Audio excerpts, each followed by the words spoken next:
Tales in Your Swag Bag, which is a companion to this booklet entitled In Their Own Words, African American Oral Histories, Leon County, Florida, published by John G. Riley Center and Museum of African American History and Culture. So please hold your questions until the end of the presentation. So I'm going to go ahead and get started on our tour, since my person who's supposed to be opening admitted that I cannot do what she does.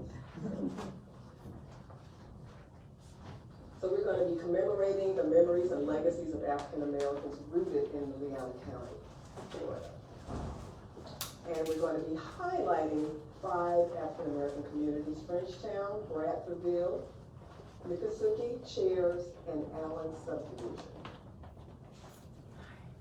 And of course, I'm not going to read all of that because in the video that you're going to view, it's going to talk about Frenchtown and its history. So this is an older map of Frenchtown back in the day. Okay, you can see some of the main streets that you're probably familiar with: Old Bainbridge Road, Georgia Street, Carolina Street, Virginia, Tennessee Street, and definitely North Macomb Street. Okay. Now, this is someone who is just, you probably heard the Proctor name, which is an amazing history all on itself. But John E. Proctor was son of George Proctor, and I just want to say something about George Proctor, which you may have heard about. He was a builder, and he built a few of the buildings that are being used even today. Okay, you've heard of the Knott House, K-N-O-T-T. That's where the Emancipation Proclamation was read. He built that. The Rutgers House is on Calhoun Street. That's where the Tallahassee Garden Club and TSO are housed today. He also built the Randall Lewis House, which is almost across the street from it on the opposite side. And that's where I took ballet lessons in the 60s. So I'm really excited about that. But anyway, you just have to, this is just like, just give you just little tidbits of what's out there for you to discover. Of course, we know where Tennessee Street is. This is back in the day.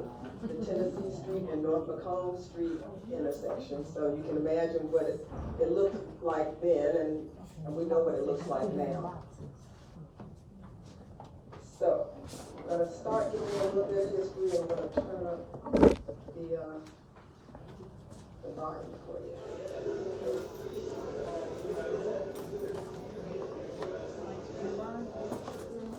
In 1822, there were separated villages in a community called Tallahassee. To the Europeans, they called it the Spanish Swamps. President Andrew Jackson had acknowledged that Tallahassee was the most fertile land in north central Florida.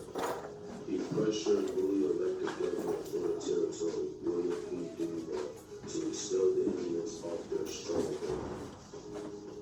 Marquis de Lafayette. At age 20, Lafayette was so-called adopted by George Washington. From France, he served as a major general in the Continental Army during the American Revolution. For his efforts, he was given $200,000 and 36 square miles of Tallahassee land, now known as Leon County, in 1824. This would be known as the Lafayette Land Grant. Even though Lafayette never visited Florida, he encouraged fellow Frenchmen to settle in the known Frenchtown, and also made it home for emancipated slaves. He sent other people to grow crops like olives and limes without utilizing the slave system, which allowed the colony to grow in a peaceful manner. After Lafayette sold this land in 1895, majority of the French went back to France, while blacks stayed and developed their own businesses and owned their own properties.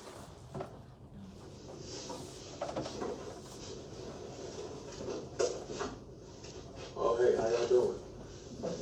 Today we're going to talk about Frenchtown and the aftermath of the Civil War. The Civil War ended in the year 1865, and those that were in bondage were free. In Tallahassee, Florida, the freedmen settled in a community known as Frenchtown, a small portion of Tallahassee. For their social needs, Some had got jobs as bakers and carpenters, and some opened up small businesses and became entrepreneurs. To provide their spiritual needs, which they had came intact with while they were in the slave camps, they also attended church. Church was very vital in their practice. One of the churches they attended was Bethel AME, which is present day on West Orange Avenue. They had their first service in the year 1870 when a man named Robert Meacham rallied 100 people from Christian Methodist Episcopal and rallied down to Bethel AME. Reverend James Page was the first pastor of the ministry, and it continues on to this day. And also, people still debate whether Robert Meacham was wrong for taking those 100 people from Christian Methodist Episcopal down to Bethel AME. Can you close the door?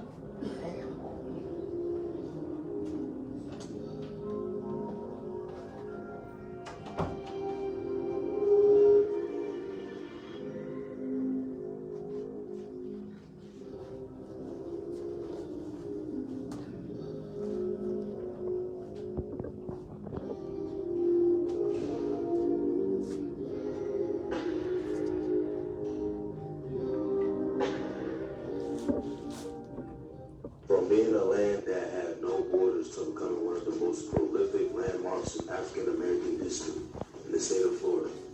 Frenchtown original boundaries were considered Brevard to the north and Boulevard to the east.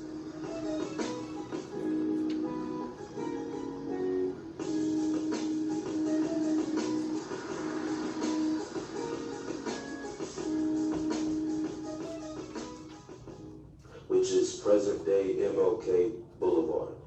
Park Avenue to the south and Dewey Street to the west. The heritage of the neighborhoods is strong and has resisted much of the projects that wanted to tear down old buildings to build something new.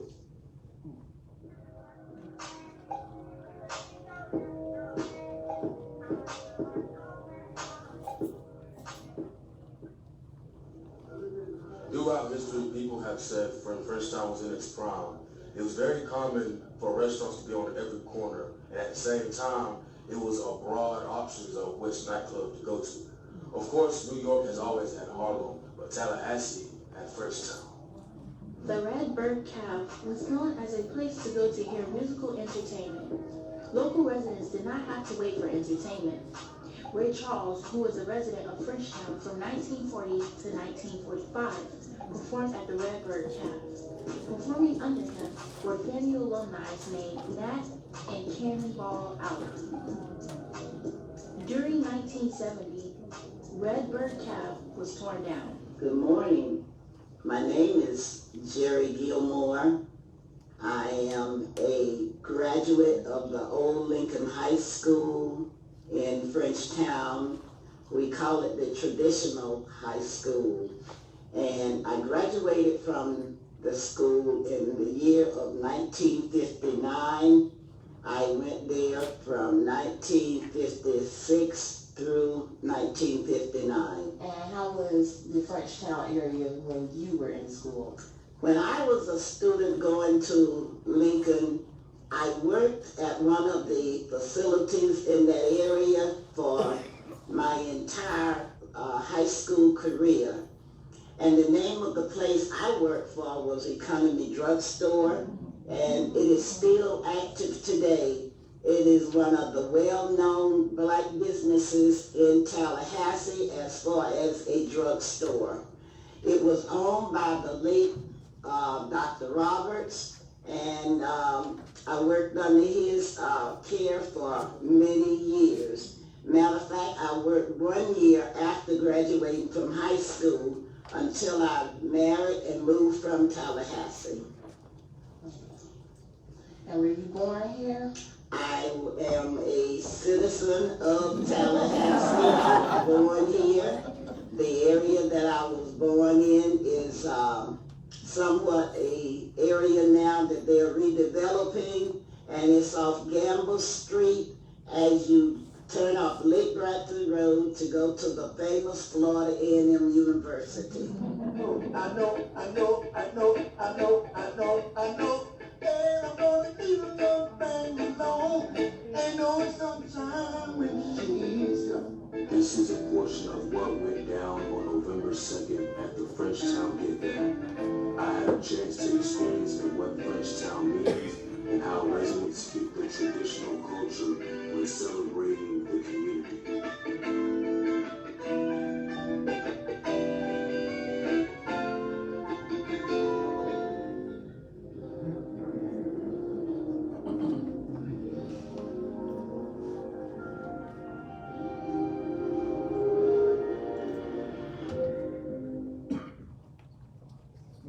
Okay, as you heard, the Redbird Cafe, that was, I believe, was located on North Macomb Street.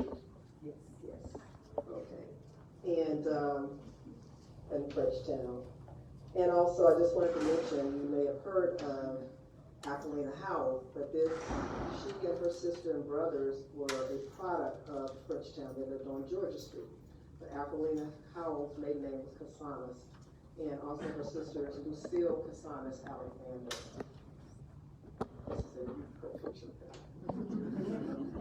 So we're just taking a little glimpse of the present day Frenchtown. Of course, Frenchtown was established in 1831.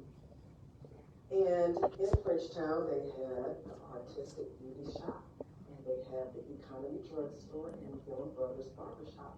And we have been blessed to have Miss Alexis Roberts McMillan here to speak to you.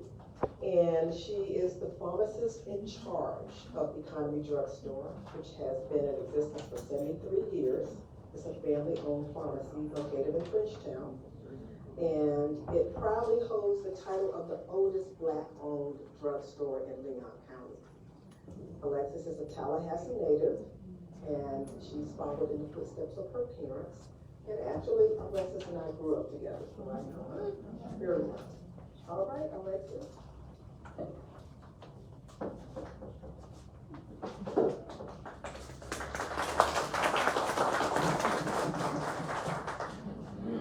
Thank you very much. Thank you for having me here today. I do appreciate it very, very much. And I am proud to still be a part of the Frenchtown community. I spend more time in Frenchtown than I do in my own home.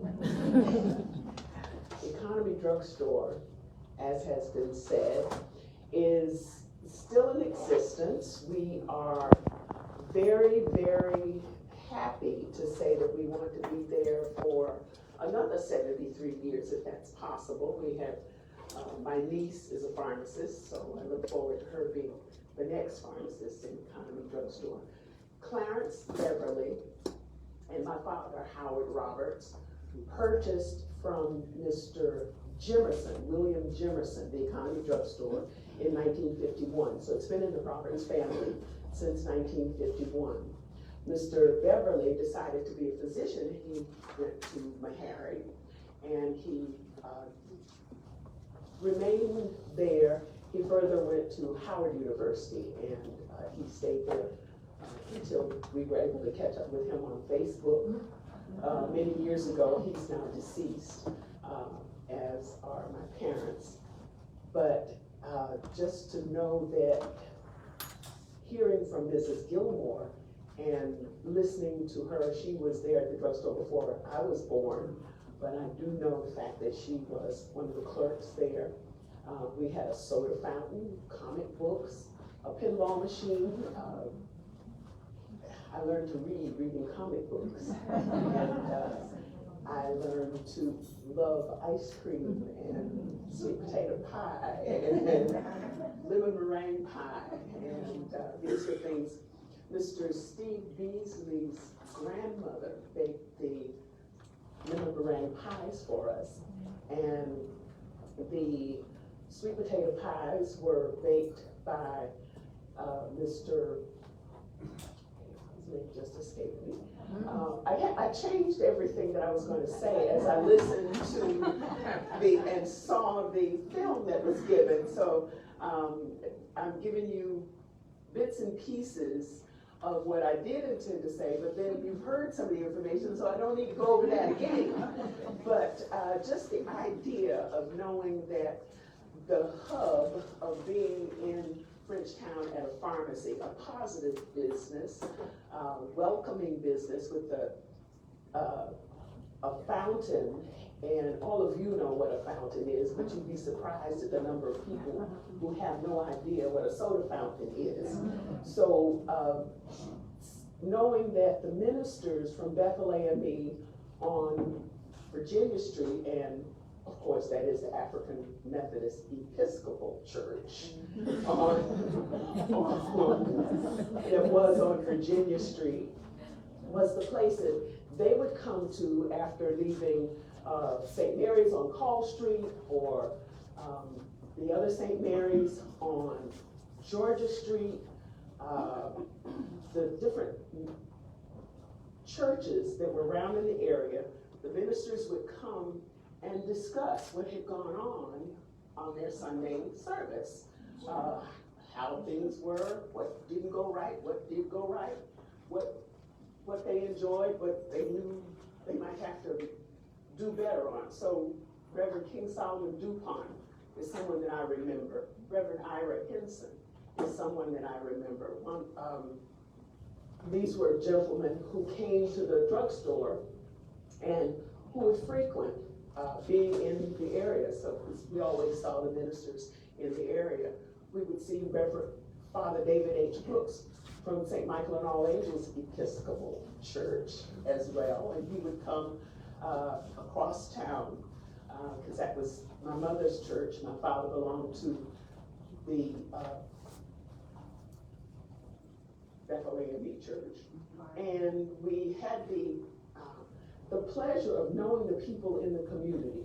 We would be glad to, as we do now, see several generations of people who I remember as a child come in with their great-grandchildren, or the people that I went to school with at what was then known as Southwest, or the people that I went to Leon with, who come in and still frequent us. We see the people who we have grown to know from having been friendly with Baker's Pharmacy that was on Adams Street.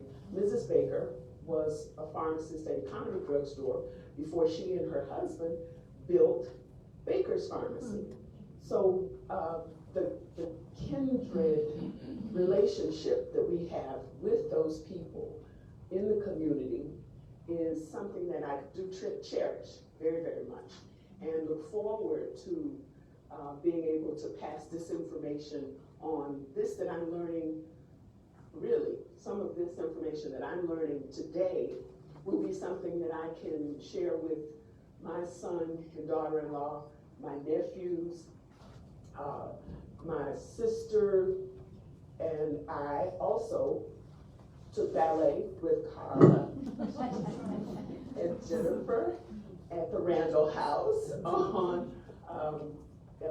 that was built by George Proctor, and that was something that I learned today. I did not know that he had built the Randall House.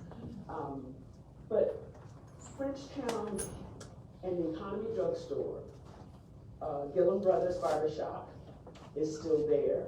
We also have the person who has taken over the artistic beauty and barbershop is a gentleman who has just a barbershop in Frenchtown on Macomb Street. So there are some new businesses that are in the area. We look forward to having the new things that are coming up into the area so that we can increase the flow and the favor of North Macomb.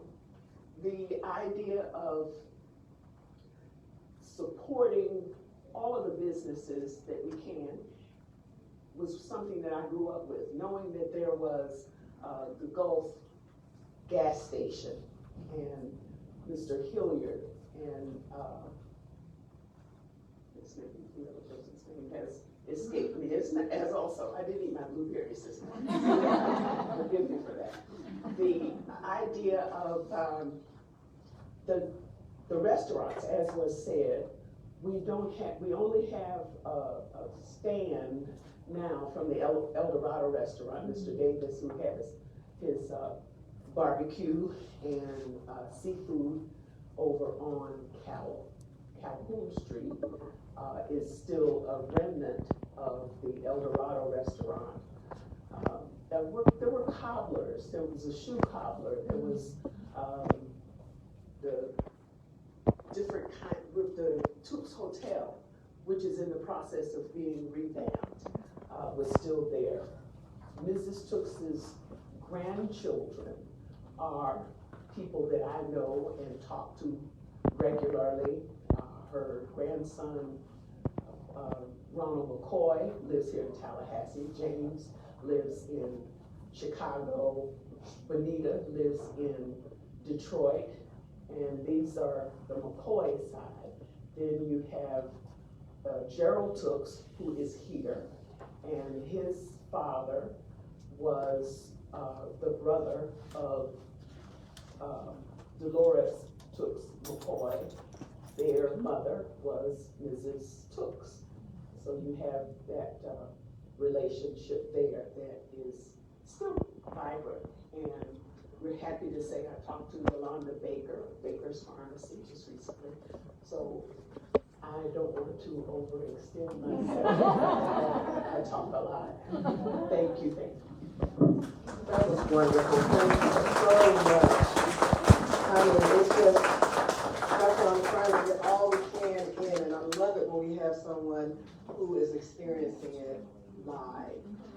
One thing I wanted to make a correction on was the video that you just saw. The young man said that James Page was the first pastor of Bethel AME. He was not. He was the first pastor of Bethel Baptist Missionary, Bethel Missionary Baptist Church. Okay, so just wanted to make that correction because that wasn't right. And of course, she already corrected the pronunciation of it, so not at this time. Just wanted you all to know that. So I'm just going to go ahead and continue on.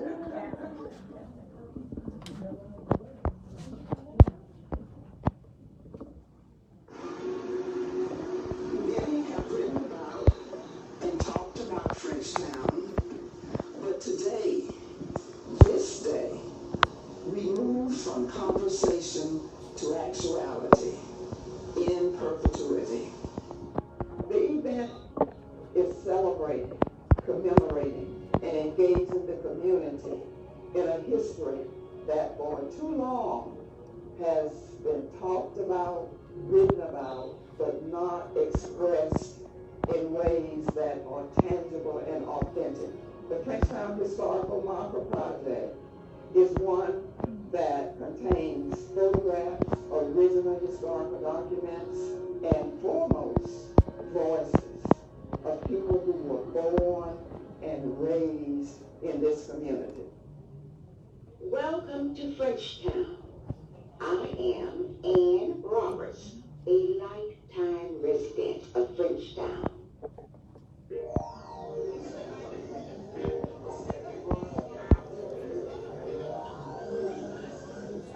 This is an exciting day for the city of Tallahassee, but particularly the Frenchtown community.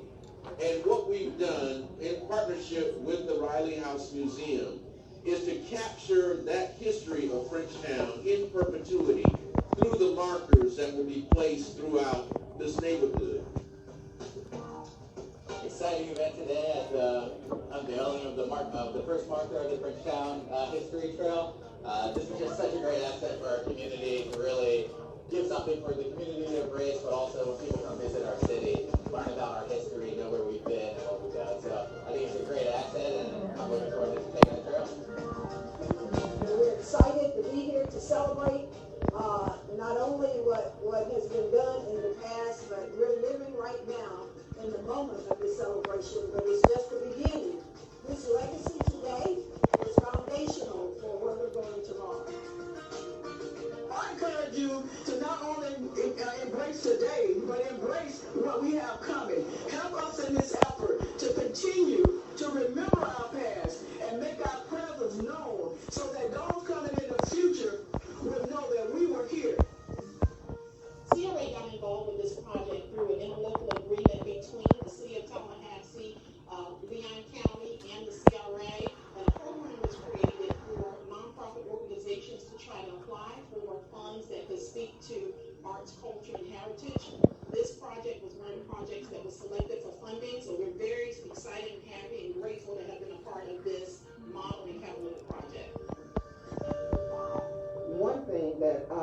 I somewhat felt guilty about was knowing that I had gathered these oral histories.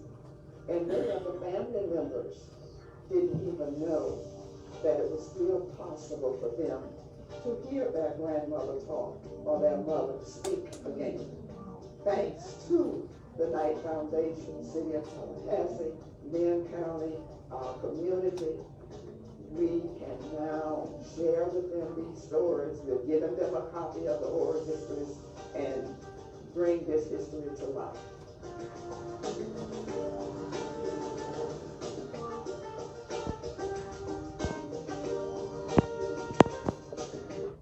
Okay, you all have the guide for the markers in your swag bag.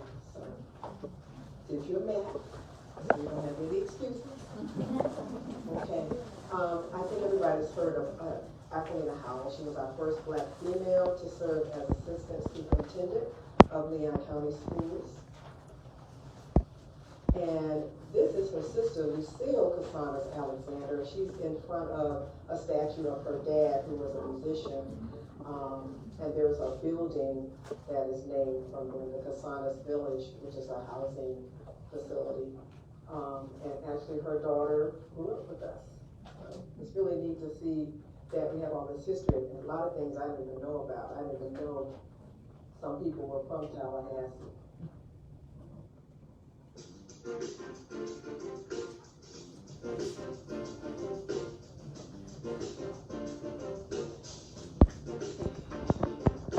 We're going to do a walking tour this morning, a little bit around, mostly walking, of Frenchtown, so you learn more about the history and what's going on in the neighborhoods.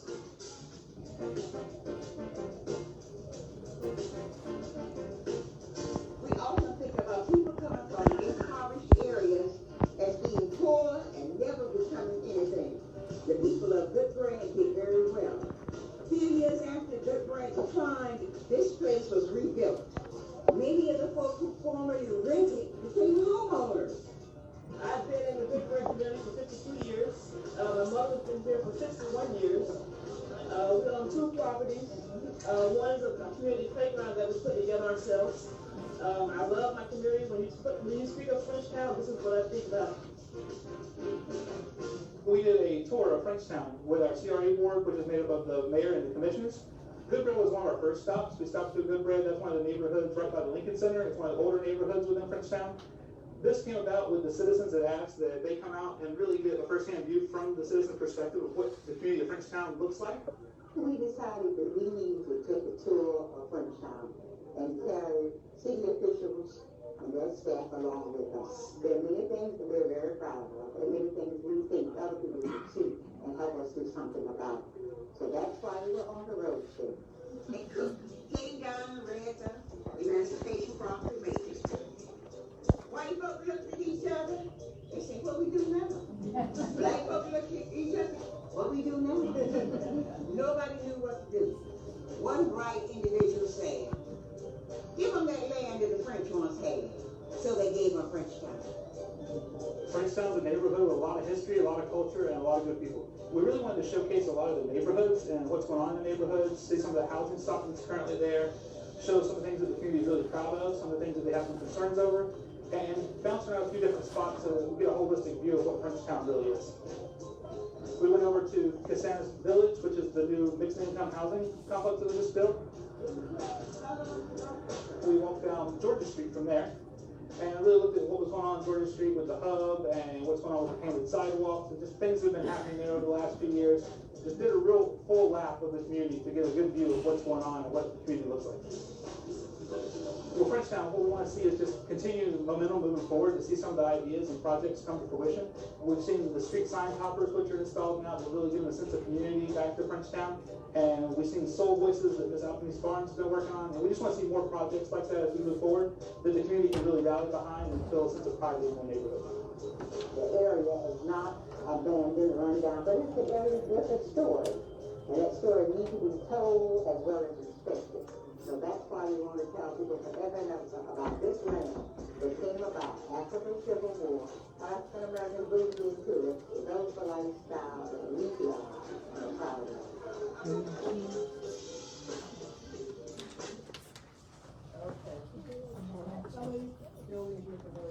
the Tallahassee Renaissance Center. That's where that I know the utilities department is housed along with other facilities. This is the Casanas Village Apartments that was just mentioned. And the standard, this is FSU student housing, I think so. So we have other buildings that are being erected in the Frenchtown area. Now, before I go to Bradfordville, I have one other thing I want to share with you, so bear with me. I am not the technology person.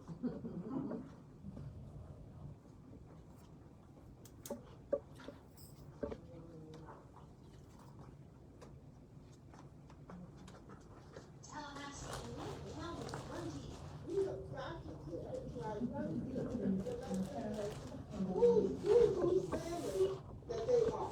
And they have family members who was here 200 years ago who made a big difference in building the city of Tallahassee. Many of the history makers started here at Lincoln High School. We are here on sacred ground. Lincoln opened in 1869, and it was one of only 3 schools in the state that provided high school to Black students. It was built to educate former slaves and their descendants. We are their descendants. And I have had family members from all of my families, from all sides, graduate from Lincoln High School. Gloria Jefferson Anderson graduated from Lincoln. I graduated 100 years after slavery ended. She'll share the story of her ancestors and the high school during Tallahassee's bicentennial celebration. The colored community, that's what we were called back then, the colored community was also a part of the centennial celebration. Some of the activities that they had in 1924. They had a pageant, they had a parade, they had speeches all over the community, and this is what we want to do this year. While we talk today, she noticed something about her school she hadn't before. This photo of President Abraham Lincoln. Because when we rode the bus, we came in from the back way and we got off on the back way and we got picked up on the back way. And we had a chance to come to the front of the school. I don't ever remember it. In 1967, our building now serves as a library, community center, and has a small museum on the building's history.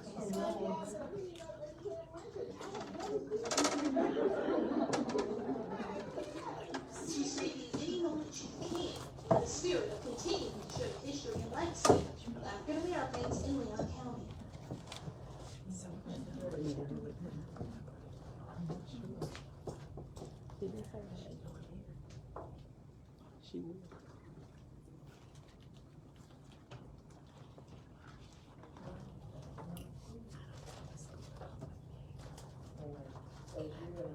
Miss Gloria Jefferson Anderson is here. Right? We thank her for all that you do. And right now, there is the individual who's supposed to have started this. Just made it. So would you come forward? This is Erin King Adair, and she's going to give us a rendition of Still I Rise. Just have a question. Was the tour of Frenchtown advertised through the media, WCTV? I'm just shocked. I don't know, but we're gonna hold questions to the end. Okay. But thank you, ma'am. This is my sister. I'll give her some grace. A lot of grace, because I'm thinking I didn't know where she got a lot going on.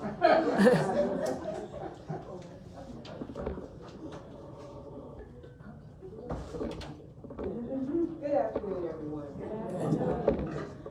As we explore our heritage, we think about the traits that enables us to overcome adversity, prevail against all odds. Everyone at one time or another has gone to bed with fear, disappointment, and loss. But we awaken, we arise to a resolve, and we see another human being and say, hello, how are you? Fine, thanks, and you? And wherever that human spirit abides, there is a nobleness here that no matter what color we are, black, white, Asian, Spanish, Native American, pretty, plain, small, big, we rise. You may write me down in history with your bitter, twisted lies. You may try me in the very dirt, but still like dust, I'll rise. Does my sassiness upset you? Why are you beset with gloom? 'Cause I walk like I have oil wells pumping in my living room.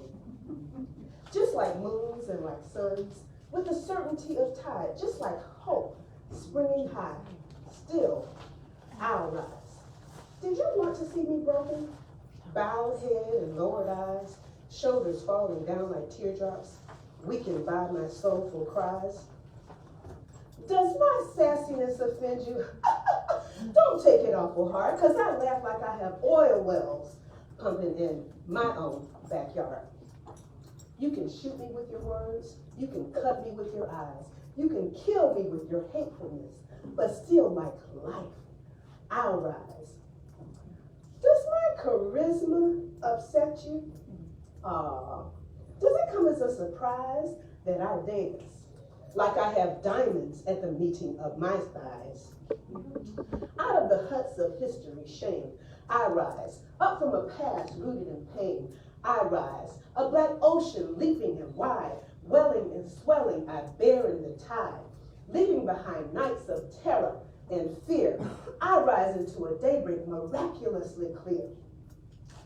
Bringing the gifts that my ancestors gave, I am the hope and the dream of the slave. I rise, I rise, I rise.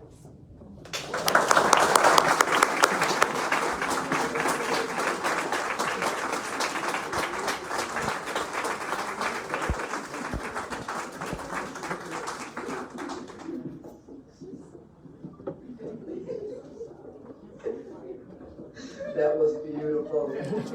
I knew she could hit it out the park, even in the circumstances.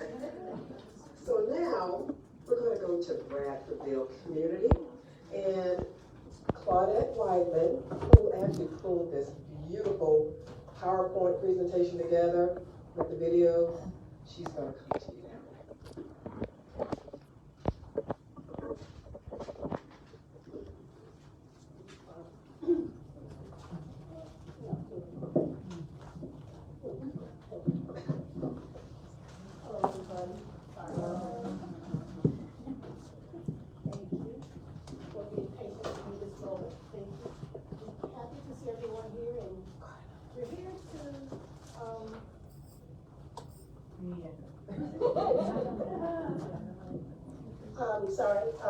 We're here to give you some of the things we know about these areas. So don't think we know everything, and some things, just bear along with us, please.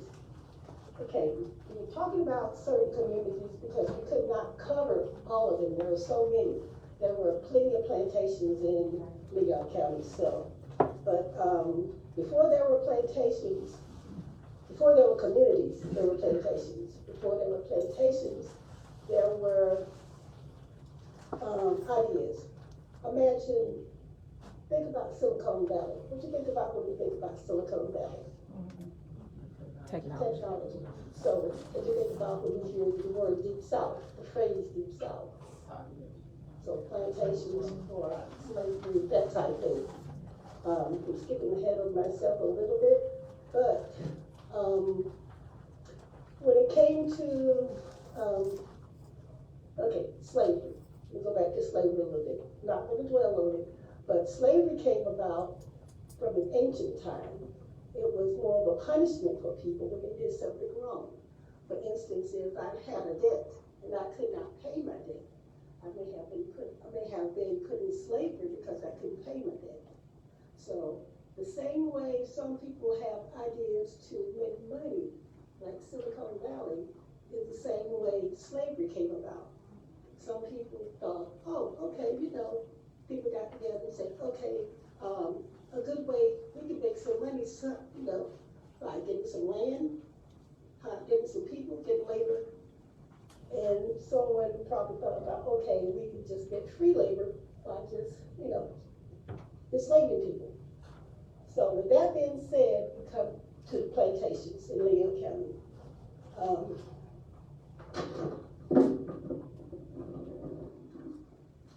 Bradfordville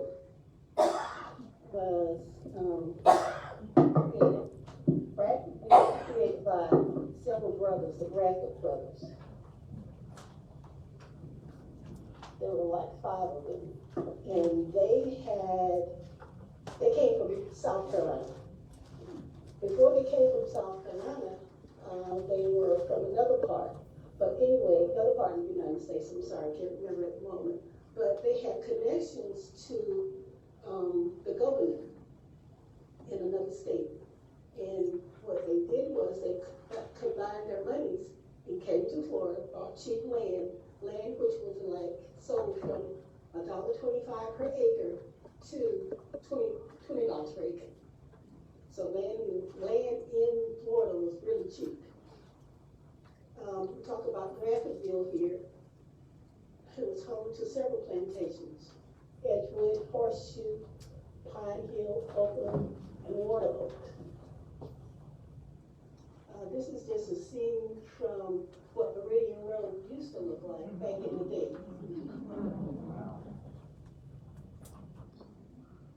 This is a plantation house, Wideman plantation house.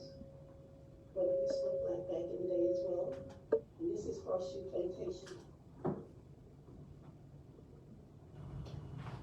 Meridian Road today. See a big difference? Okay, we talk about a little bit about Miss Celia Witherspoon and her husband. Miss Witherspoon, she and her husband purchased land on Thomasville Road, North Thomasville Road. This is about 4 miles above Charles High School. That is. Also, we have a map on the side. If you like to look at later, excuse me. There's a map here. That was furnished by Mr. Curtis. He was generous enough to give us a map to help us out with locating different places. This is a copy of the 1920 federal census. Although you can't really see it that well, I'm sorry.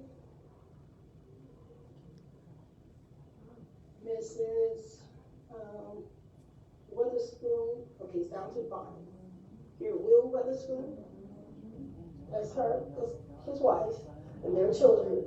And if you look at just one thing, just look at all of these stand for black people. There were a few whites as well. And this was in 1920.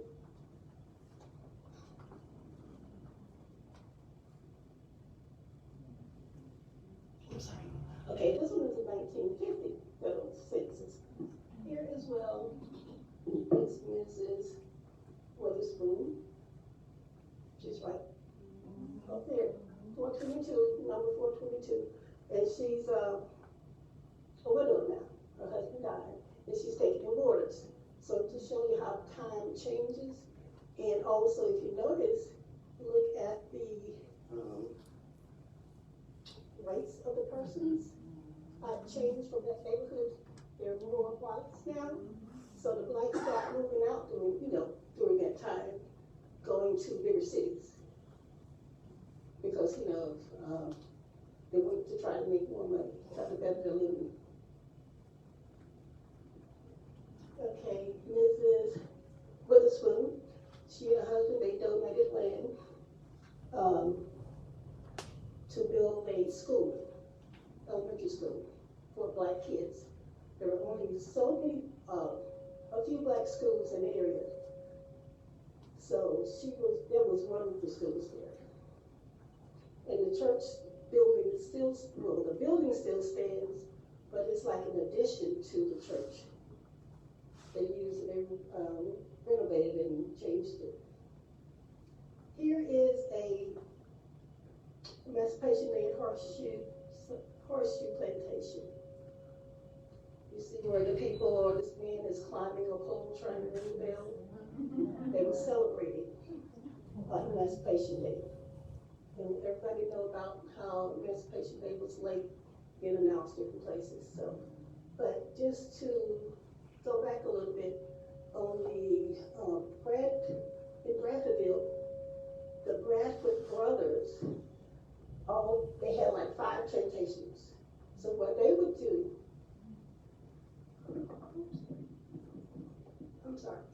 thank you. So what they would do, every June, they would have a celebration, a large celebration, invite all the plantation, all the black people. No whites were allowed. It was a special event just for the black people. So they could have fun, eat, just all day, enjoy themselves and celebrate emancipation. This is during emancipation. After emancipation, the school starts celebrating back in the Maypole.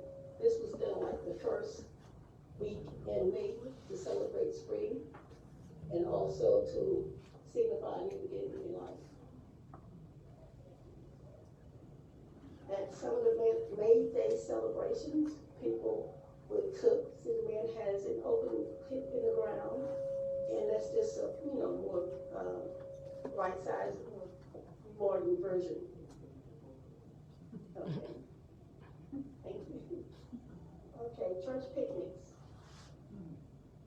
The ladies, they bring their own food, cook a lot of food, and enjoy each other. Okay, here's a quick video I'd like to share with you. This was one of the celebrations that was done as well.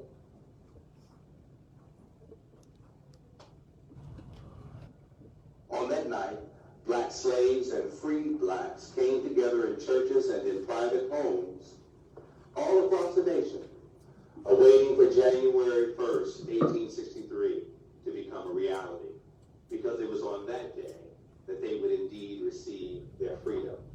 The Emancipation Proclamation would become law. My name is Dennis Oglesby. We're discussing Freedom's Eve, or more importantly, what we know as the first watch night service. It was at the stroke of midnight, January 1st, 1863, when blacks freed and enslaved everywhere fell on their knees, began to praise God and celebrate that they were finally free. And blacks everywhere, after a century later, still gather in churches and in homes to anticipate and remember what God has done and to anticipate what God will do in the coming new year. Services usually start somewhere around 7 or 9 o'clock, and they end just after 12. But people spend the time thanking God for how God has kept them and how God has brought them to another year. They remember with glad hearts what God has done, and they anticipate with loving hearts what God will do in the new year. And this is still a celebration that we carry out today. Some people come to church at first just to visit, but when they get involved in the service, they can't help but make it an annual event. What a wonderful way to start off a new year, by celebrating what God has done and anticipating what God will do.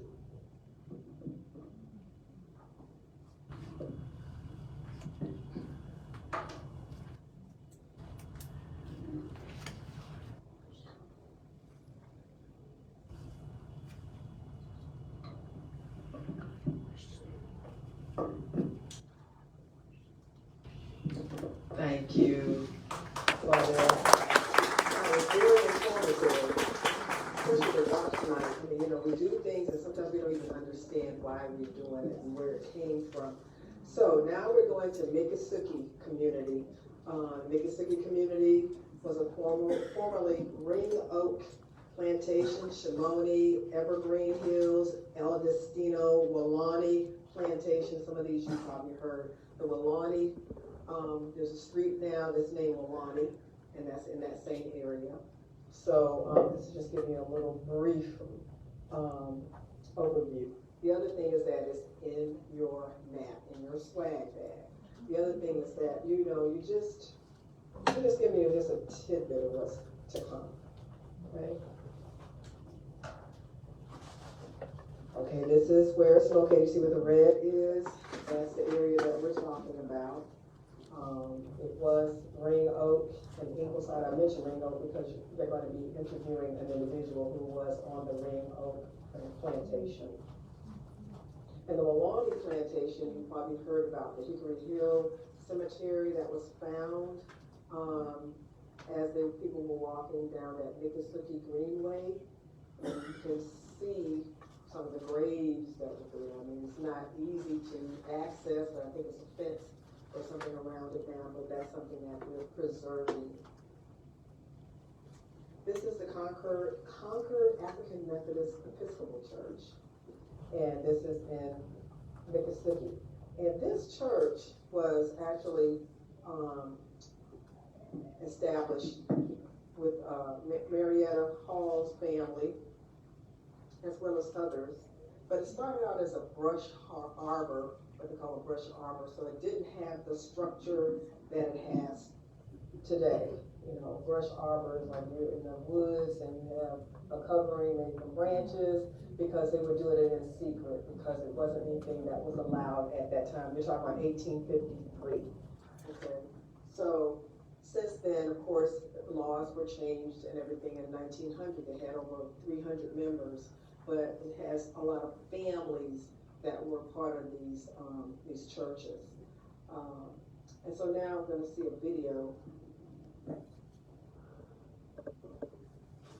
Just trying to make sure you get at least a tidbit. This is a lot more than even just this, but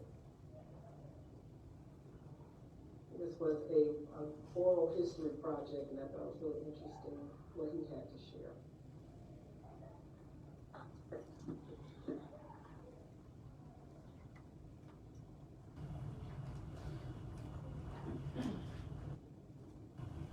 My name is Sam Wilson. I was born in 1941 down there on Ringo Plantation, and I grew up and I went to the old Concord School for a while, and I left there and I went to the plantation for probably 6 or 7 years, and then I left and went to the city of Tallahassee. I worked there for a year and a half.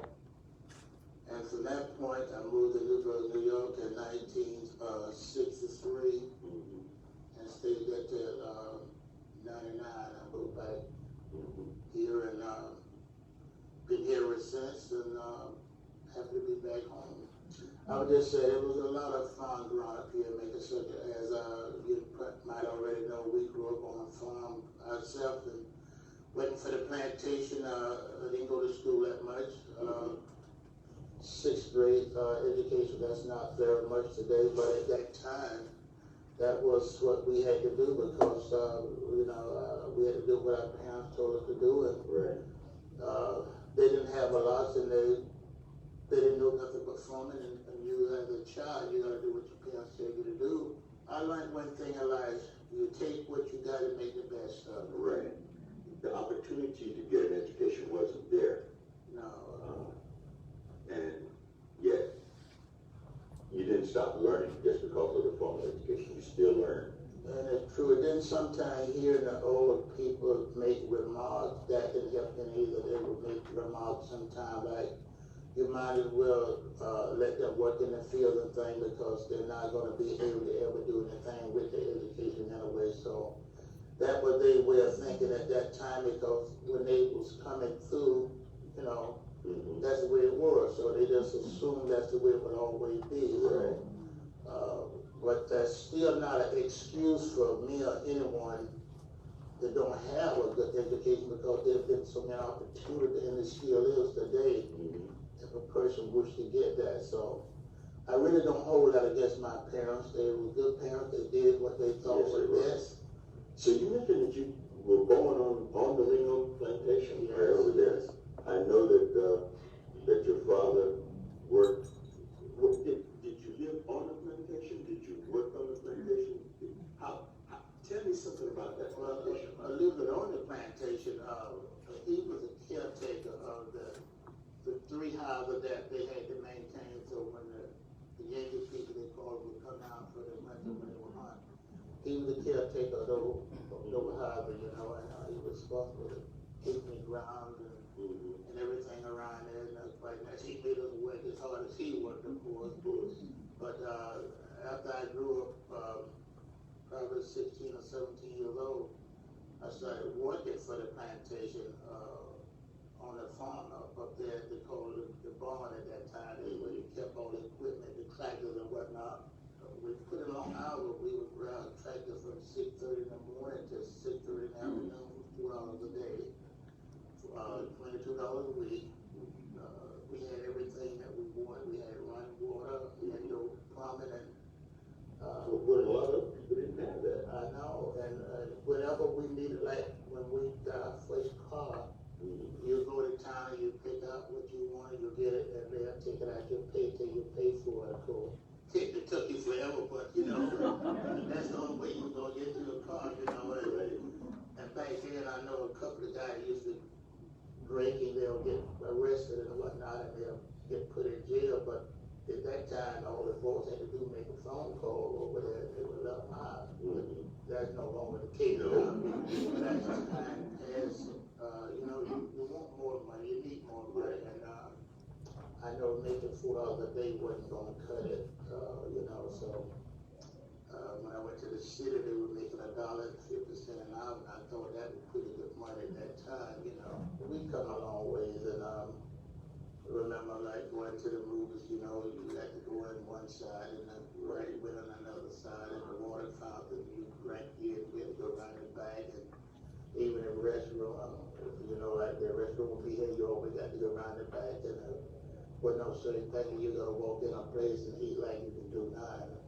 When I first started driving from Newburgh back here, we always packed our lunch because you know there it wasn't no stop, no place here. Right.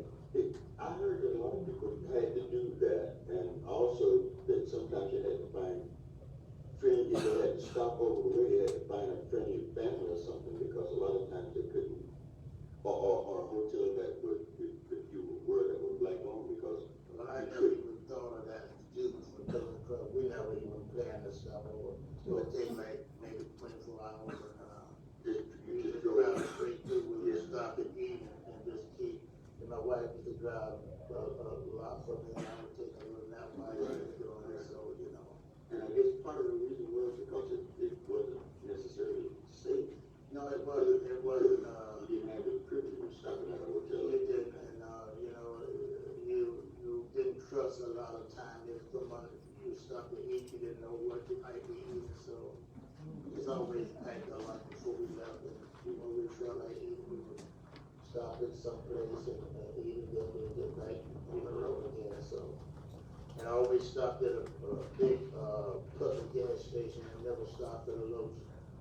Oh, yeah. Side the road thing, I never do that to get gas. Wanted to be able to do it. They better believe it, so you know, big public thing, you know, you feel kind of safe getting that gas and stuff.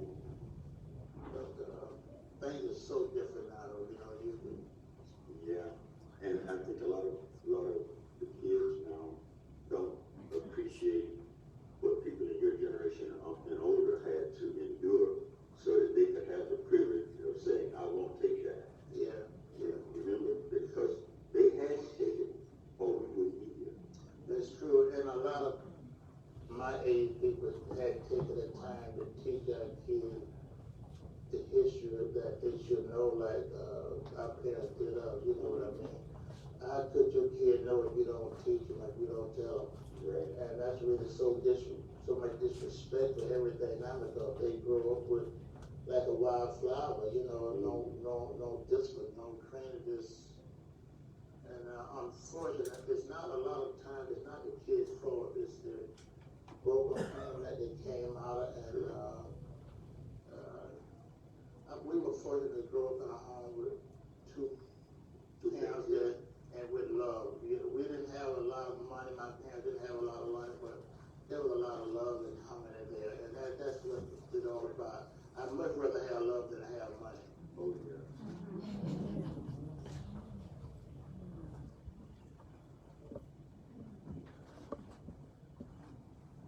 That says a lot. That says a lot. And I remember as traveling, as kids, we had to stop along the side of the road. We had our roll of toilet paper. We had to go out in the wood somewhere just because we couldn't use public facilities. So things have changed quite a bit.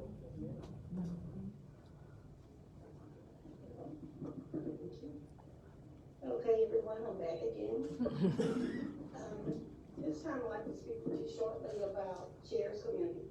It's located in Easton and Southern Leon County. In 1830s, it was home to Evergreen Hills, El Casino, Woodland, and Ventura Plantation.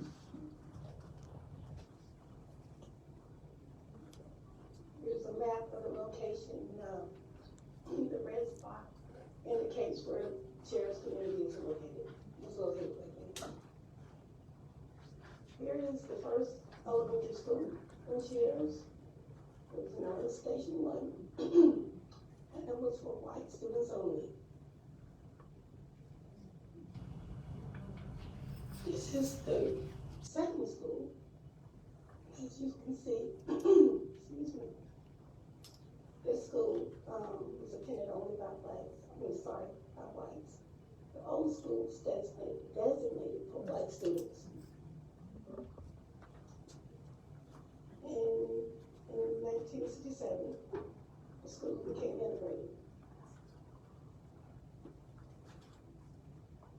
These are some notable landmarks from Cheers. Mount Sinai Haven Church and the other places as well. I won't name all of them.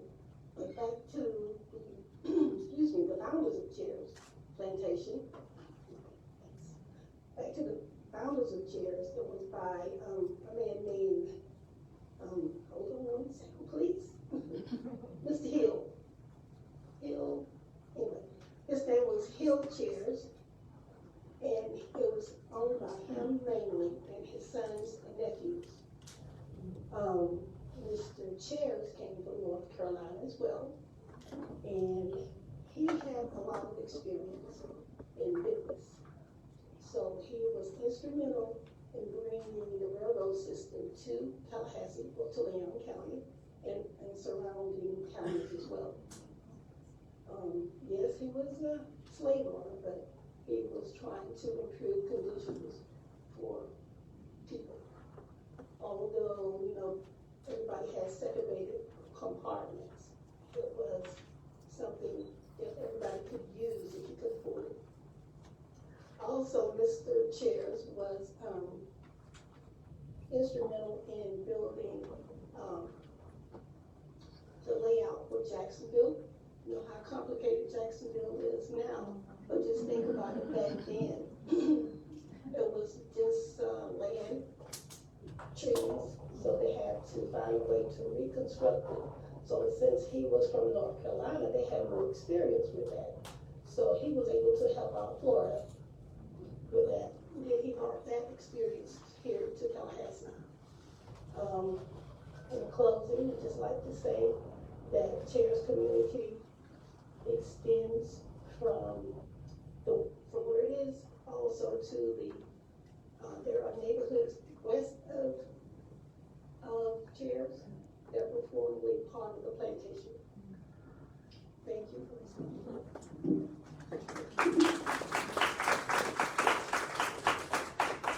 Thank you.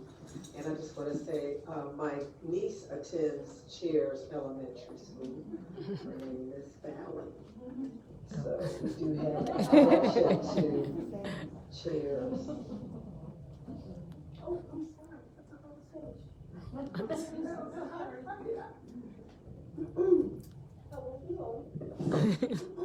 This is Miss Laura Dixie. She was born and raised in Cheers. She was a civil rights activist along with Dr. Reverend C.K. Steele. She was instrumental in raising funds. She was instrumental in getting people to vote when finally was able to go. Also, this lady and her family, her husband, they were true leaders. They would help people in need, house people that they needed. And she, in fact, helped this reporter, Paul Ortiz. He came to interview her and the family and he was getting threats from the KKK. So they housed him in their house with their kids. So she was able to, they was able to help out. She always stood up for other people on the job and in the community as well. There was one lady, she worked at the hospital, which was once known as Edwards Hospital, but then it became the state hospital where we had tuberculosis patients here in Tallahassee. I can't think of the name of it at the moment. Okay, thank you, W.T. Edwards. And thank you, because she was also a graduate of Lincoln High. But one of the employees there was sick, very sick. The lady had cancer, but the employer did not know. They just thought the lady was faking. So she kept telling Dixie kept telling them, don't fire the lady, don't fire her. So anyway, she persuaded them not to fire her. She ended up dying because she had cancer, and she just didn't want people to know her personal business.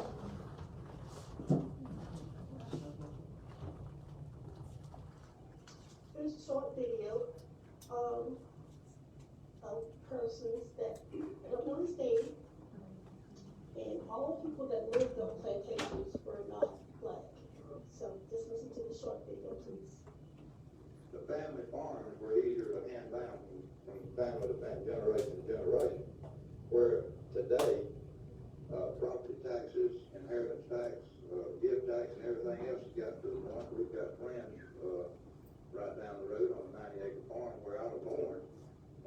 Their mother and daddy passed away, and the gift tax, property tax is high. They may, will probably end up having to sell the place. And this is what's happening to the small family farms. Today you can't hand them down from generation to generation like you could. What's your reaction to chairs becoming a bedroom community? That's what they call it now, I think, to Tallahassee. The chance that some of these acres might be developed into subdivisions and well, it will be in the next 10 to 20 years in Tallahassee. And well, as cattlemen, and I quit the sheriff's office 3 years ago to come back to the farm and to the ranch and go into the meat processing business with Dad and myself. I hate to see it come. I'm enjoying the country life and being able to supply, we're supplying meat for the housewives in Tallahassee at a lot cheaper price than they can get at the grocery store. We're enjoying that, and I hate to see the time come when all this is subsidized. But I know that sooner or later it will be. Thank you.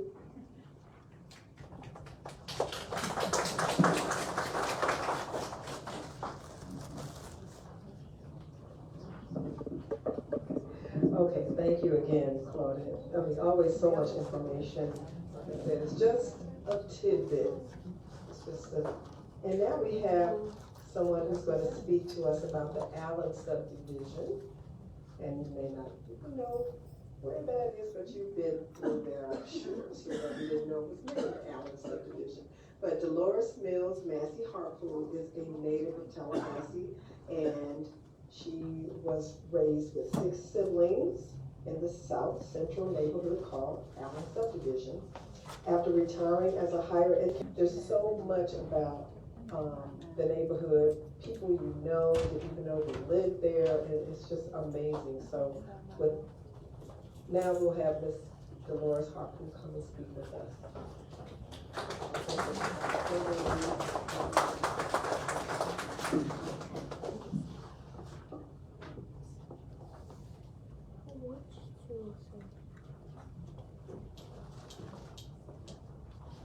Every time I get up to speak before people, I get a little nervous. And this is such a great opportunity to share some of information from the research that I have conducted. Well, thank you so much for including Allen Subdivision it's a little known community in Tallahassee that has contributed so much to the life and development of Tallahassee. Allen Subdivision, as it is called, is a historic African American, and I would say religious, I guess, Christian community. It covers about 46.6 acres of land and includes about 15 blocks in the south central part of Tallahassee. It was born a little later than some communities that you've already heard about in the early 1900s. Around 1908, the first part of this area began to rise. And by, in about 40 years later, the last segment of the community was built. Originally, the area just included open fields, bushes, paths, trees, cow pastures, and just good written paths before any streets or roads were developed. One of the things that I found interesting is that Allen Subdivision seemed to rise partly as a result of FAMU, or that old state and industrial school for colored students, moved from where Florida State is now located. When the university moved to the south side of the tracks, it began to attract people builders who thought, oh my God, there's a university here. How wonderful it is to begin building houses in this area. People are going to need houses, they're going to need affordable homes. They are going to need to be in this area where you're also close to the state capitol, you're close to a commercial area. So by, let's see, it was about the mid-90s, the development of Allen Subdivision was up and running.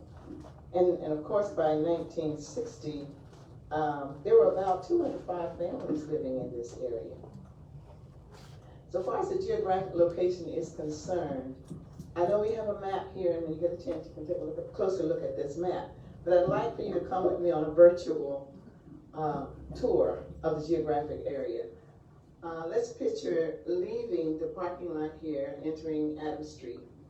Traveling Adams Street all the way down past the President's Home on your left to the corner of Palmer Avenue where the current Olene's restaurant is. Let's start from that corner and travel north to the railroad tracks just below the Capitol. From that point, corner of Adams and where you would meet the railroad tracks, let us travel west along the railroad tracks to the area where the Martin Luther King Boulevard would begin. And then let's turn from there, traveling north on Martin Luther King Boulevard to where Lee Hall is located at Palmer Avenue. And then from Palmer Avenue, let us travel back east down to Adams Street. All of the area in there would be considered the area called Allen Subdivision. Some of the landmarks would include the current St. Michael and All Angels Episcopal Church and the old Gethsemane. Well, some folks might call it Gethsemane back in the day, but the old Gethsemane church building. And again, later on, you might want to take a look at the map to get a closer look. There are historic markers in the area already, a few. And one, some of you may have seen, is located right at the corner of Adams Street and Van Buren Street, just before the railroad tracks on your left. That gives an overview of Allen Subdivision and its history. We also have, with the help of a grant, a commemorative bench and a state-approved marker at the corner of what is now Carrie Pittman Meek Street, which was previously South Bruno Street, and the previous Jennings Street, which is currently the Jakes and Patterson Street.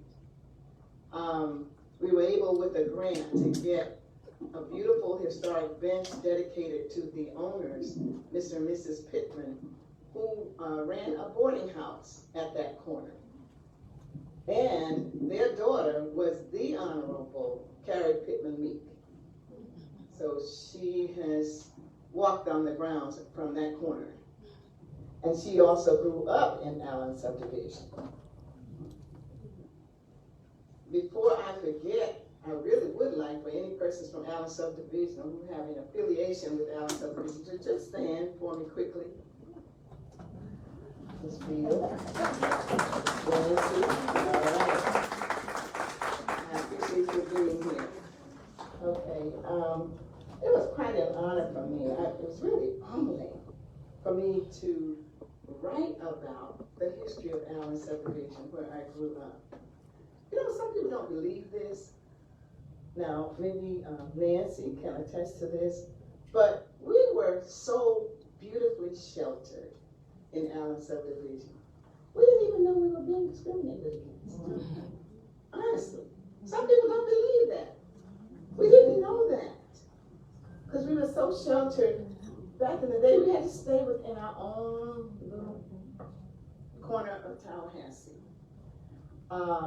And our elders just really protected us. There were a lot of things that we didn't know about. They just protected us, gave us all the love that you've heard about here.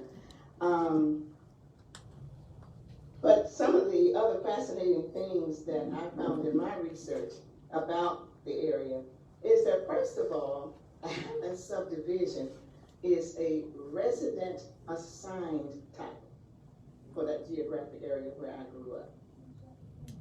It is not a singular subdivision. Back in the day, a subdivision could be comprised of just one block. And if you just take a look here, there's a subdivision in here, that's a subdivision, that's a subdivision, well, part of this. Anyway, a subdivision could be just one block. Houses on one side of the street and houses behind that, around that full block. That was fascinating to me, to find out that Allen Subdivision is not really a subdivision. It is really comprised of 5 separately owned official subdivisions, plus 1 development with duplexes, traditional duplexes. Those duplexes would have been located where you see along Faneuil Way, a group of apartments on columns. Right in that area were duplexes back in the day. But the 5 subdivisions would have been Palmer's Addition, Morrill Heights, College View, Carroll Subdivision, Carroll South Subdivision. Then, of course, the area that housed these duplexes along Van Buren Street were called the Taylor Development. Another thing that I discovered, and I'm just so proud of, is that Allen Subdivision was once a very vibrant community. There were over 90 African American owned businesses that existed in this area. Over 90. And when I discovered that, I thought, my God, what commerce Allen Subdivision brought to Tallahassee. What support that community gave to the economy in Tallahassee. And these businesses were basically run by poor people who were struggling themselves, but who dedicated themselves to being sure that the needs of our people within our community were being addressed. Among those businesses, you could get a taxi business in the area. There was a motel. We had barber shops, beauty shops, we had nightclubs, daycare centers. And I think the business that probably you would find most in Allen Subdivision would be boarding houses. There were lots of boarding houses, and one of the most famous boarding houses was the Pittman Boarding House, which housed women attending FAMC back in the day. And again, that was the home also of the parents of the Honorable Carrie Pittman Lee. So the Pittman Boarding House is was one of the popular boarding houses in the area. But we didn't want for groceries, we had grocery stores. We didn't want for shoe repair, we had upholstery services, we had a service station, radio repair, watch repair. We had it all within our community. Okay. Now, another thing that I discovered in my research is that, and I don't think many Black communities can boast of this, we had a very important and integral relationship with Florida A&M University. And I don't have a lot of time to go into detail, but the book will tell you all about it. And maybe during the question and answer period, we can talk about that more. Also, Allen Subdivision played a key role in the Civil Rights Movement. You may be aware of the street that's now called Jason Patterson Street, right off of Adams. Well, on that street was a cross burning back in around 1956. Because Wilhelmina Jakes and Carrie Patterson lived in one of the boarding houses there. And when, of course, they were arrested for not wanting to get off the bus, they came back to FAMU, and then activists were organized for protests. As a result of that, someone out there thought, oh, how dare they? So someone burned a cross in front of the home where these two college women were living off campus. So we had a cross burning in our neighborhood. Also, our community became the pathway for the protesters who were traveling from FAMU down to the downtown staging sites. A lot of people did not know that. The two churches played key roles in the civil rights movement. St. Michael's under Reverend David Brooks, Father Brooks, organized students and activists to conduct nonviolent protests. And I witnessed myself that Gethsemane Missionary Baptist Church actually became a shelter to college students and activists who were pushed back by tear gas and water hoses from downtown back into our neighborhood. Tear gas was thrown into that church to flush them out. And that church was actually about 3 doors down from where I grew up. And it was just something watching all of these people and all of this stuff going on from my very yard, the very yard where I grew up. Finally, as a final point that I would make about this particular community, and the Allen Subdivision folks can attest to this, as will Mrs. Bill about what her husband has told her about the community. It was one of the most sweet communities you could live in. People were very close. Everybody looked out for everybody. Everybody knew everybody. People disciplined each other's children. And nobody got in a fight or shot anybody or killed anybody for it. It was a village. And that's one of the things that really stands out about Allen Subdivision to me. Because we were just so close-knit. Everybody took care of everybody. If there was a death, everybody made sure there was food for that family. In fact, Mrs. Mattie Mobley, who is one of the matriarchs of Allen Subdivision, tells us to this day, now she is 110 years old in one of the nursing facilities here. She tells us that when I die, I want all of my children from Allen Subdivision to be at my funeral and to sit together. And finally, for the time that I have, I'd just like to mention also that because of the Jim Crow laws, people were afraid to do anything wrong, to get out of place, or to cross certain geographic lines in the city. times were hard for us. Our parents were basically parents of low wages. We had teachers and a few teachers and administrators in the neighborhood who mostly lived on the outer fringes of our community, mostly across from family's property. But we're living with low wages. We faced all kinds of restrictions as to where we could live and where we could play. We couldn't go like others to places like public facilities like the restaurants and swimming pools, recreation centers, hospitals. There were just so many unfair employment practices. We had separate but equal schools. And the one thing that comes to my mind all the time as a little kid growing up in Allen Subdivision is that we had secondhand books in our schools. We didn't get the brand new books. We got the hand-me-down books from the white schools.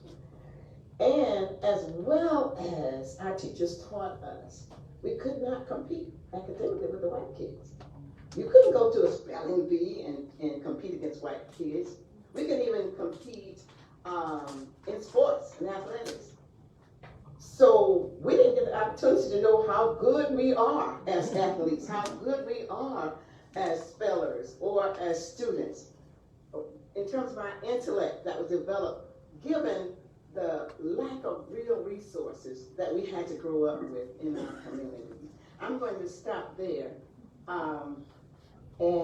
Let me just mention a few other. Thank you all for listening. I feel like deja vu, you know? Thank you so much. That was so rich. I just appreciate everything that you shared. I know our time is winding down, as they say, winding up. Okay, let me see. I have one thing that I just feel, gosh, gotta share this. Please bear with us, and I do apologize if we do go over a little bit because everything we want to share is just so important.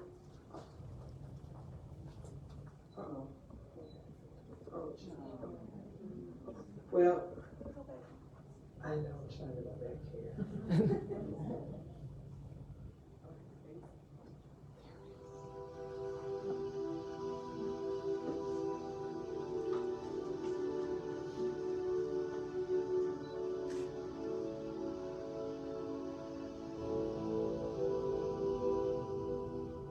Preserving history, researching, documenting, preserving in all forms, to me, is important because it's like a road map. If you don't know where you've been, it's difficult to make the right choices of what paths to take, what decisions to make, what behaviors to exemplify. So for me, it's a path to the future. So, ladies and gentlemen, today is about a group of people in Tallahassee who have truly helped change our corner of the world. It includes those who stood up for civil rights on this land and the public servants at the turn of the 19th century who delivered our early municipal services. And so first and foremost, the Historic Users Group really wanted to ensure that the history of civil rights activism be commemorated, because it was in this space that the Leon County Jail sat. And while men and women put their lives on the line in the 1950s and 60s, they did so to challenge a system of laws that deemed African Americans second-class citizens because of the color of their skin, and law enforcement incarcerated them here. And so we wanted to take a moment to pause.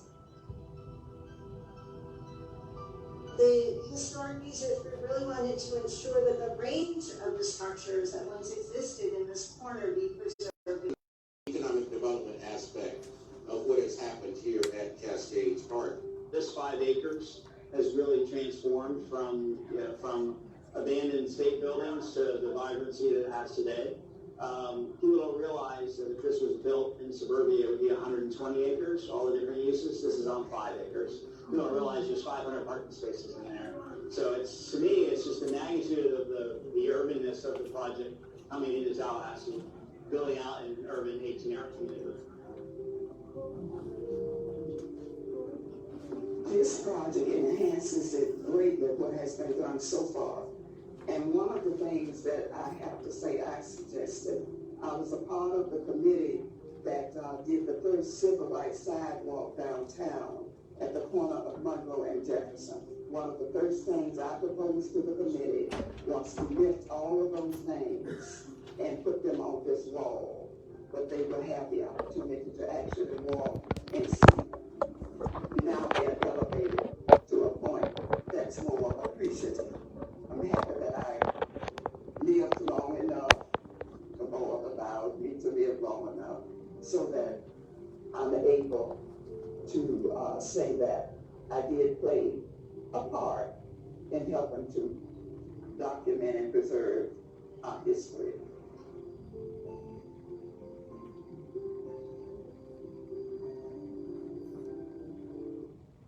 Okay, as you probably have heard, Dr. Brickler passed away in October of 2020. And there's so much that we did not know that this man contributed to, and we just want to honor him.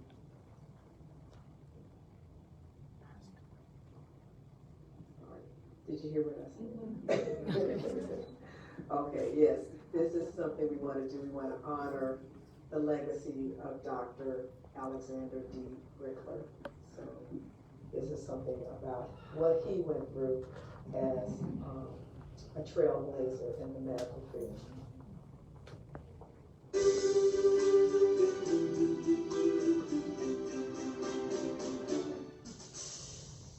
Tallahassee, 1957. Governor Leroy Collins was just elected governor, and Appalachie Parkway was under construction. The local telephone company used switchboard operators, and gasoline was 28 cents per gallon. Tallahassee's population was around 100,000. New to the Big Bend was Dr. A.D. Brickler, who moved here along with his family so that he could join his father-in-law, Dr. R.L. Anderson, then medical director of the Florida A&M Hospital. The Bricklers would eventually come to love Tallahassee, but first, they had to overcome a new experience: segregation. When I came to Tallahassee, I had been here just a few weeks when I realized I disliked it terribly. I hadn't really gotten that much exposure to segregation. When we would go shopping or something like that, it was just very unpleasant. In the South, going to a conference and you wanted to stay in the local hotel, that was not allowed. You wanted to eat in the local restaurant, that was not allowed. I can remember a great deal of turmoil at the schools when we were integrating. The thing was that there was insulation at home. Our parents made us feel very comfortable here, so no matter what was going on outside, we knew we were safe inside. And it wasn't until after 65, 66 when things started opening up. And since then, I mean, now I love Tallahassee and I wouldn't want to live anyplace else. Dr. Brickler joined the staff at Florida A&M Hospital, which brought the number of practicing physicians to 4. Undaunted by the workload, he brought his characteristic good humor and disciplined work ethic with him. He was one of the youngest physicians on board at the time we arrived here, and he came with all of the new ideas and new procedures, and in his quiet manner, made sure we all knew where he was coming from. As the civil rights movement continued through the 60s, segregation policies began to reverse, and the momentum was now towards desegregation. This reversal had a profound effect on the hospital at FAMU. Hospital was funded by the state and was placed at A&M because they needed a place to train their nurses, and they couldn't go to the Tallahassee Memorial Hospital because of segregation, so that all the training nurse training was done at A&M Hospital. As time passed and as the civil rights movement moved on and segregation began to fall by the wayside, the need for the hospital began to wane, and the need for it serving the nurses began to wane. In 1971, the hospital was closed, and Doctors Anderson and Brickler became the first African-American physicians to practice at Tallahassee Memorial Hospital. Desegregation was in full swing, but discrimination was still prevalent and could even be found within the hallways of TMH. Well, and this has been told many times before, the story of where he's walking down the hall and hears a patient calling, "Hey you, I need my room cleaned, my trash emptied," because they thought he was part of the cleaning staff, environmental services, to clean the rooms, when he was actually a physician on staff, and he calmly did what the patient asked, and didn't ask questions or make us think of it. He had patients who came to him from all walks of life. There were patients who came into the office with Confederate flags on their truck or tattooed on their pregnant bellies, and he gave them the same level of care that he would give anybody else. Dr. Brickler is a saint of a man. He really is. And when I am ever around him, and I've told him this, I feel like when I'm in the presence of Dr. Brickler, I'm in the presence of greatness. He has just the best disposition ever. His focus is always on the right thing, and he never wavers from that. He is a person who always seems to understand the big picture and understands the steady process on how to arrive at a destination. In 1982, Dr. A.D. Brickler received national acclaim when he was awarded the Family Doctor of the Year by the American Academy of Family Practitioners and Good Housekeeping magazine. And no wonder. It is estimated that since moving here in 1957, he has delivered more than 30,000 babies, enough to populate a town. One of the things that is interesting is that of the children he's delivered, there's kind of a status symbol that comes with that. People talk about being a Brickler baby, and it's a badge of honor. Dr. Brickler has touched so many lives in so many ways, a milestone that is compounded by the fact that for more than 40 years, he has influenced hundreds of young doctors through his teaching and mentoring at the Tallahassee Memorial Family Medicine Residency Program. The way he approaches patient care, the disciplined approach, the way he deals with staff and everyone, and with life in general, is so uplifting. And so many residents over the years have claimed that he is a tremendous role model in their lives, someone they think of with reverence, and that it was a special blessing to work with him. And they hope that they're carrying a seed of what he taught them in terms of how to take care of people. I don't think he had any idea how grateful staff, nurses, and other doctors had for him. I think he was just, I'm doing what I love doing. And you knew that he loved his job to do that, because he showed you that daily. I think he provided care to such a broad spectrum of Tallahassee, and with such great generosity of time and spirit. Dr. Brickler represents the very best of our profession, always giving the best to his patients, and nothing can be better than that for the physician. The object of our affection is the patient, the best for the patient, and Dr. Brickler does it so very well. He has done that on every level, professionally, clinically, personally. He is a man of honor, he's a man of character, he's a man of excellence. They don't get any better than Dr. Brickler. So I think for us at TMH, it really is a privilege and an honor for him to allow us to put his name on our facility. And no better place than the Women's Pavilion since he has touched so many lives through that part of our organization.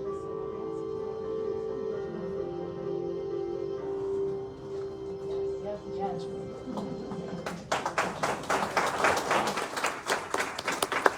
It just brings tears to my eyes when I see this. It's just amazing. He was an amazing individual. He contributed so much to Tallahassee, more than we ever would know, and very humble.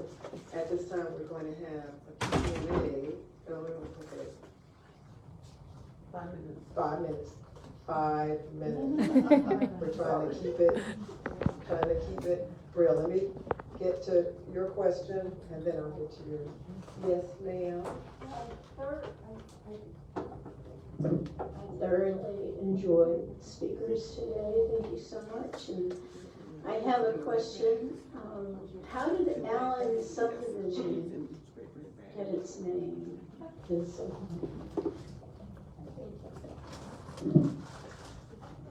Interesting. Based on my research, no respondent was able to tell me that. But what I think we can safely devise is that two of the owners in the geographic area, C.K. Allen and his wife Della, owned just one of those blocks in the community. Over time, I think the words, the Allen's Subdivision, which was just one block, became the Allen Subdivision. So officially, there are 5 legal subdivisions, but the residents gave the title Allen Subdivision, and they've stuck with that for over 90 years. Thank you. Now, there was a question that Jennifer had asked prior to, and she was asking about the, what people weren't made aware of the walking tour or the markers. I don't really know how the word got out or whatever, because I didn't know about it until we saw the video. So those things do happen. Let me just ask, since she said she was going to ask a question. Oh, you got so many questions. I can holler long enough. Okay, sure. Can someone address the African American schoolhouse on Crump Road and Miles Johnson Road? Barrow Hill. That's Barrow Hill Elementary. I went there for 8 years. Oh. I had to go from 10 miles from my home, 3 miles out on 90. I had to go 10 miles back to Barrow Hill. So I was going to leave for 8 years. Okay. But I never missed a day except in 58 when it snowed. My dad wouldn't let us go there. Thank you. Now I have, I'm sorry. Now I have, Mr. As for the Frenchtown tour, there were a tour back in 2019 when they initially provided that video. It was recorded during that time period when the Riley House had put out a publication for that tour. Thank you. This question is from Ms. Harpo. Can you tell us how FAMU, located near Allen Subdivision, contributed to life and livelihood of Allen Subdivision residents? It's a lot, but I hope you don't know. Well, there was a very close relationship between Florida and we were very fortunate to be right there at the university, across the street from the university. Florida A&M provided jobs for our parents. Of course, education from Lucy Moulton, the elementary school, to the high school, to vocational education for our residents, and of course residents throughout Tallahassee. They provided cultural enrichment. We were hearing as children orchestras and all kinds of cultural, we experienced art exhibits, and not to mention thousands, I would say, of African American role models right up the hill from us.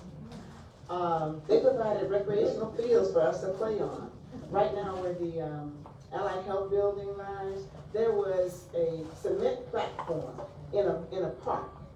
FAMU would always provide annual Wideman festivals. And we were able, from the community, to go and enjoy that. Even music in the evenings when the band members would practice at the top of the hill from Allen Subdivision. The football, homecoming activities, all of that, they drew us in and provided for our community. Now, in return, our community provided for faculty and students, first of all, places to live, lots of boarding houses. We provided grocery stores. We provided the nightclubs for them to get entertainment, shoe repair, radio, jewelry repair, a service station, even a motel. We provided a lot from Allen Subdivision for families. So it was just interesting to me that we really had a pretty, we were interdependent on each other.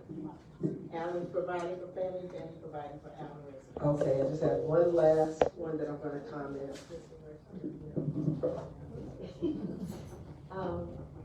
Right quick, I'm originally from Jacksonville, but Tallahassee is my second home because this is where my grandmother, my mother, and everyone is from. I always heard my mother and grandmother talk about Miccosukee and Midway and not really knowing the connection in that area. But from this presentation and a previous presentation about Tallahassee's history, today I understand Allen Subdivision. I live in Carroll Subdivision, part of Allen Subdivision. When you talked about the Blakely plantation, one of my mother's nieces who lives in Midway, she's still alive, one of my grandmother's nieces who still lives in Midway, her last name is Blakely. So I'm sure her husband is connected to that Blakely thing. And in the previous presentation, I heard about a cousin who was very involved in the boycotts and the protests here in Tallahassee. She was arrested and everything back in the day. When they mentioned her last name, I went online. I said, oh yeah, that's not relative. So these presentations are very helpful. They give you some of that background. When you grow up, you hear names, but you don't really associate because you don't have that connection. So it's very nice to have these. Thank you. Thank you. Thank you, everyone. I know we didn't get to all the questions, and now we're gonna have our coordinator.